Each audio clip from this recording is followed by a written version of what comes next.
Ola, Frafioum, car impuissance sexuelle, malien déon, aéroploma de Guinée, Côte d'Ivoire, Burkina, Sénégal, Mauritanie, impuissance sexuelle, mais africaine, tient fait fena.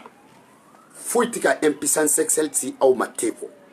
Parce que, sougoro ma fin, ou de africain te sougoro consommé. Ni ya me ko africain de ame sougoro consommé kadamu wa draga droit au sougoro consommé te sougoro consommé que la fana en général sougoro tiko la choufe sougoro ma fin africain en ta fait yo fama wa maintenant on va sougoro consommé be bom fukata impuissance sexuelle c'est en mati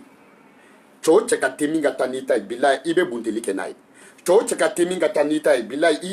i wulu kunga kenena tai yo fama wa parce que obetemi so ma dafe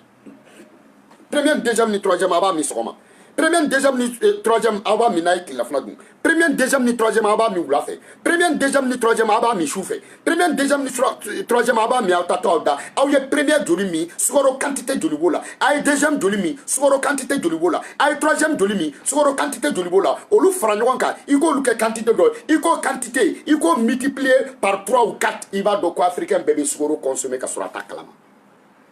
donc sugoro de ba ke ni ya famé wa ni ya jakwa ibe bontuna fa be bontuna sugoro de binanai parce que verset te bon so ay impuissance sexuelle éviter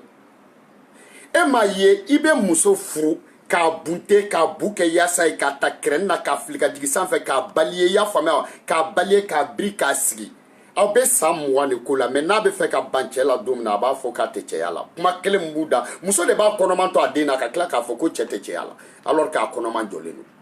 donc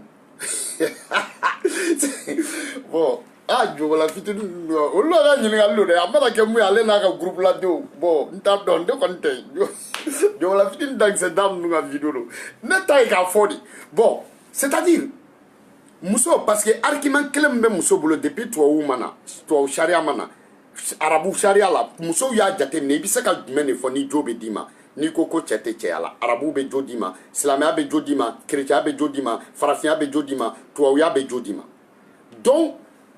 papi ito fo cheshie itise ko fo muso shie muso mba fo ko galonu itise ka fo kele bana shina ki chete cheala mumba fo galonu itise ka fo ya fama ite muso yana mumba fo ko galonu donc ibese ka galomu tige ni kelendro ne ba chena galondo odoye parce que galon to be sege ni ki chete cheala o sege to di musoko e fendo ye ibe tani hakili di parce que ala e dien fon fenda ala ya bebla hakili duguma donc ibe se ka dien fen be miri mais ala e musoko bla hakili sanfe iti se ka musoko miri mais e de bi miri ka fo c'est-à-dire e demsenma i commencera kana musoko damne so ma soufe wula fe isa mwa so ma soufe wula fe isa mwa nduru so ma soufe wula fe isa mbisa ba so ma soufe wula fe isa mbisa ma nduru so ma soufe wula fe esa mbina ni so ma soufe wula fe esa mbiduru mais ni ma yoba don ne be yoba merbe konyote ni konomso nyinga ka obe nyogon fe mais o te kuma adresser koklida ya fama mais alors ka kekun ale de koy mais o ta to fo abida daba akla ka bla fontaine na be ya calmele ni be mais nous mogo bala il est toujours là a kekunye aledi a jamuye aledi na aledi maka baraketa ke konyo be tien jobe di konyo so maka konyo tien aledi kama jobe konyo chebe jalaki aledi kama mais uta le tofo mariage do a kalmelembe ok y a pas de problème depuis musoko damene depuis du comme damene depuis black crow faut ka ni ke chebakoro depuis chebakoro faut ka ni ke dutigi alisa ebe so mani wulala mais ni e ko klima bané de ko klibe banwa ni no kombo fo ka obe mbamba la kifie aye mbamba la kichi ok demisa nu ni ye musoko bake aba jatemine munu be nu cheya te wula be demisa na ma kona ka warso ni demisa na ma kona ka warso ite sunguru tike gele adone ya fama iflam wari bi kunu yo yere be galon tike ube musulman do droko e ala ko che ko ne ka chere kungo ko e ko ka dale o ba fa ha wa soro yere ba to da ha butiki be mungula bazen ferela ya aha arasi baji dinya aha e ba do to du mo fala malika di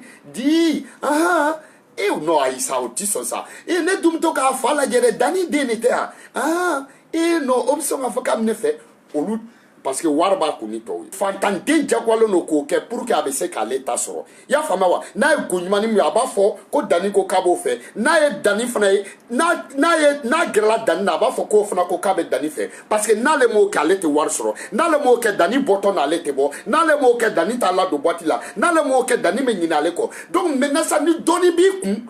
ni idem sene la di kona ka war soro ali ti se sungurun la parce que fantandenw tɛgɛlankolondenw b'a bɛɛ kɛ e ye nantankolondenw baarakɛbalidenw fugaridenw i y'a faamuya wa ceux qui vivent est-ce que à la poche de leurs camarades olu b'a bɛɛ k'i ye hali i tɛ se sunguruntigɛ la o de kama mun kɔnna ka wari sɔrɔ a bɛɛ ye problème sɔrɔ kɔfɛ parce que hali n'u muso kɛlɛla u tɛ se olu bɛ se mun na o ye k'a di i y'a faamuya u b'a dilan olu ye donc e y'o ye dɔ de bɛ na ni dɔ ye e y'o ye dɔ de bɛ dɔ di e ma i y'a faamuya ni mun taara bangoni na sunguruntigɛ la o b'a ka go terimuso d'i ma walasa aw bɛ taa ɲɔgɔn fɛ o b'a sɔrɔ aw terikɛ dɔ taara kalaban o b'a sɔrɔ dɔ taara lafiyabugu o b'a sɔrɔ dɔ taara zɛrɛni na o b'a sɔrɔ dɔ taara woyiwayanko donc e y'o ye muso kura caman b'i bolo ani ka kɔrɔlenw tɛ kelen ye mɔgɔ bɛ ku pegu la e de bɛ ku pegu la kɔnɔni bɛ ji min na e de bɛ ji min na e de bɛ kunkolo birika yɛlɛ la i ko sɛ bɛ ka dumuni kɛ e de ku kɔni tɛ da mɔgɔ bɛ pegu la e bɛ pegu la e ɲamɔgɔden e bɛ san 10 san 20 sɔrɔ la ni e pegu ka yɔrɔ ma yira e la k'a ye peguli baden kɛ anw de ta bɛ n'o yira an na wa n'i y'i ta kɛ don o don jatɔya i bɛ ban bilahi talayi ala nana mun fɔ ko ne yɛrɛ ye muso dɔw dilan k'u bila kɔnɔ u ka bon u ka ja u ka maga i y'a faamuya k'u bɛ lamaga i ko n'i ye mɔni kɛ mana bɔrɔ kɔnɔ k'a da naloma kun sanbɔgɔ la cɛgana tɛ wa ye wa a tɛ fasalen fɛ ala kana haramu don ani falenw cɛ kana balaba ok minnu bɛ musoko préparer o de ye africain caman ka impuissance sexuelle ye n y'a daminɛ i y'a faamuya wa n nana n'a bɛɛ ye kelen kelen africain caman ka impuissance sexuelle ye mun ye o fana ye musoko préparer ye parce que a bɛ africain bɛɛ kunna fo ne ka muso bila a dan na a bɛ africain bɛɛ kunna fo ne ka mɛn musoko la a bɛ africain denmisɛnnin bɛɛ kunna ka mɛn musoko la o de kɔrɔ i bɛ se musoko la ka y'a faamuya wa ka muso bila a dan na i y'a faamuya wa o de kama aw ma faamuya musoko kɛyɔrɔ kasi est-ce que o ye kasi ye musobakɔrɔ bɛ ka kasi ɲɛji ti ka bɔ e t'a dɔn k'o tɛ kasi la wa n ko kasi yɛrɛ taamasiyɛn ye ɲɛji de ye i y'a faamuya bon ni e ko k'e b'o kasi ne ta k'o ja i tulo la k'o kasi ne ta k'o de kɔrɔ e bi k'o bila o dan na k'o kasi mɔgɔ bɛ ka kasi ɲɛji ti ka bɔ mɔgɔ bɛ ka kasi a tɛ ka bɔ mɔgɔ bɛ ka kasi karavasi t'i bolo mɔgɔ bɛ ka kasi i ti k'a da ɲɛ kan mɔgɔ bɛ ka kasi mais est-ce que o kasi kɔrɔ de k'a bɛ ka digi na wa est-ce que o kasi tɛ o ko in dɔ ye wa ni muso ko bɛ muso kɔsɔn mun y'a déverser i t'a sɔrɔ a n'o bɛ ɲɔgɔn fɛ yan ni muso ko de bɛ muso sɔrɔ e ɲɛna yan n'a ne ka ɲɔgɔn dɔn ani minnu ye ɲɔgɔn dɔn e ɲɛna ko cɛya de tun to olu la wa kɔnɔmaya bɛ ju ye wulukala dɔ nɔ ye den fɔlɔ minnu b'a bolo yanni e cɛ e ɲɛna ko o tuma olu fa ye a embrasser de k'o d'a ma wa den fɔlɔ minnu b'a bolo a fɛrɛ ye k'olu ye Jésus dɔgɔnin de ni fa t'u la wa donc e ka ɲɛmɔgɔdenya e de bɛ nin bɛɛ bila i kun na i y'o faamuya wa bon o fana ye fɛn dɔ ye n'i ye musokokoba kɛ n'i kɔrɔla i tɛ se ka musokoba kɛ a bɛ dilan labɛn la a bɛ weleli la a bɛ heure lajɛ la n'o ko k'a bɛ ka nalen muso yɛrɛ bɛ n'a sɔrɔ ale yɛrɛ jatigɛ ni jawuli o y'ale yɛrɛ nɛri bɛɛ faga jatigɛ ni jawuli ni kamanagɔ o y'ale yɛrɛ ka ko bɛɛ ban muso bɛ na dɔrɔn i y'o faamuya wa ale yɛrɛ tɛ se ka fonctionner bilen tellement que il a préparé donc musoko prépareli o yɛrɛ bɛ mɔgɔ bɔ o yɛrɛ bɛ mɔgɔ kɛ impuissance ye musoko prépareli kojugu o yɛrɛ b'i bɔ cɛya la i y'a faamuya wa ani k'a bila i kunna k'i bɛ muso se a dan na e b'a se a dan na fa de bɛ e la wa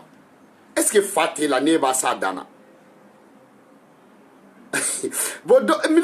miniti sɛbɛn quoi parce que ko k'a kana jɛya bon ne t'a dɔn a yɛrɛ ɲuman la ko n'i y'a daminɛ dɔrɔn o y'i talen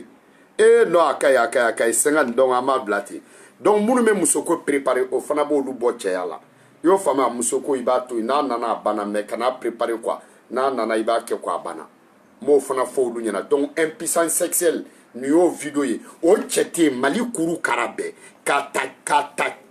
ta Kayi ka taa bila Kidali ka bɔ Sikaso ka n'a bila Kulukoro o ye Mali ye i y'a faamuya Kɔrɔ ani Kilebi Kayi ani Kidali